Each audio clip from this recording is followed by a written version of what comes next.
Common గా చూస్తూ ఉంటాం. తలకి దెబ్బ తగిలినప్పుడు చెవులో నుంచి బ్లడ్ కారటం గానీ, నీరు కారటం గానీ, లేదా 2 కలిసి రావటం గానీ జరుగుతూ ఉంటాయి. సో, ఇది మనం ప్రమాదంగా పరిగణించాలా?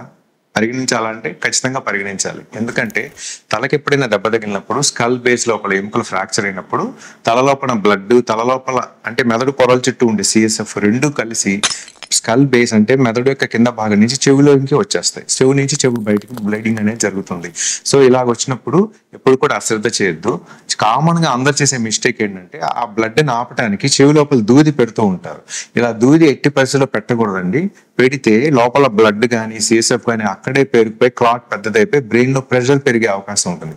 సో ఎప్పుడైనా తలకి దెబ్బ తగిలి చెవుల నుంచి బ్లడ్ కానీ లేదు సిఎస్ఎఫ్ నీరు కానీ ద్రవం కానీ బయటకు వస్తున్నప్పుడు దాన్ని చెవి బయట నుంచి మనం తొడవాలి తప్ప చెవి లోపలికి కాటన్ అనేది ఎట్టి పరిస్థితుల్లో ఇన్సర్ట్ చేయకూడదు.